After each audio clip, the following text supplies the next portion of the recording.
ইরানে বড় ডায়ালাইন গড়ি দি ফেলাই দে যে ইরানের সুপ্রিম লিডার আছে ইবাই জনজা ও যাইব 6 জুলাই 2026 মাঝে এত লাভলিওরে ইরানের মাঝে কি জবরদস্ত প্ল্যানিং কি জবরদস্ত কোশিশ করে সয়া আর ইয়ান হই ভারি দে আয়াতুল্লাহ আলী কমিনার যে জনজই বহর ইবা মাঝে স্পাট কলা আন্তাজ গজ্জে দে বেহম মাঝে 2 কোটি পর্যন্ত মানুষ হইব এক জনজা ফরাই বেলা বলিওরে কি হাম কাম করিওরে কি সিজবিস আজাই ওরে ইন্তজাম করিওরে রাখে সনারাইয়া এরে হার দল্লা technology CCTV camera telescope CID police দল্লা যেদুগুণ জিনিস খুফিয়া জিনিস আছে বিজ্ঞি রাখে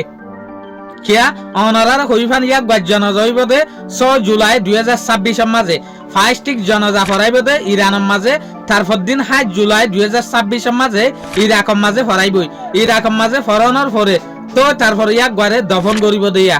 এতলা ইউএস আর দি ইরানের মাঝে আমারটা এশাতলা বলিওরে সিজ ফায়ার হইয়ে লড়াই বন্ধ হইয়ে কিয়াল্লা যেগুয়ে শহীদ হয়ে দে সুপ্রিম লিডার আছে ইরানের আয়াতুল্লাহ আলী কামেনাই ইয়াক গর জনজা ফরাই বেলা বলিওরে ইয়ার পরে ইয়াক গর হব জিয়ারাত গরিবেলা বলিওরে ইয়াক গরে মনত গরিবেলা বলিওরে এশাতটা টাইম ই ভালো হইয়ে দিয়া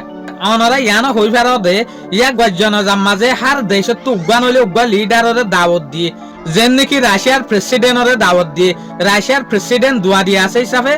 ইয়া গয়ে সিনিয়র মানুষ উগারে ডিফেডার আর দেখো তো ইন্ডিয়ার যেগুয়া প্রাইম মিনিস্টার আছে নরেন্দ্র মোদি ইয়া গরেও ইনভাইট করছে আর তো কিন্তু টোটালি এসব মাঝে এসব বিশ্বাস নাই ইয়া গয়া যাইব দিয়ান কিয়া ইয়া গয়া ইউএস আর ইসরায়েলরে বেশা বেশি ডরাইব কিয়া যে সুলাম মাঝে আয়াতুল্লাহ আলী খামেনাই শহীদ হয়ে সুলাত পর্যন্ত ইয়াক গর মুখত এহর লবজন নেলে এ নরেন্দ্র মোদি ইয়া মাত্রা যাইব নাকি না যাইব আইব দইয়া আনার কোনো গ্যারান্টি নাই চাই আখির এই জনজাইবার মাঝে সদুন মানুষ দিয়ান আল্লাহ একবার আমালরে বালা আমালর মাঝে গনিয়রে জান্নাতুল ফেরদৌসের মাঝে দাখিল করুক আমিন। আসসালামু আলাইকুম ওয়া রাহমাতুল্লাহি ওয়া বারাকাতুহু।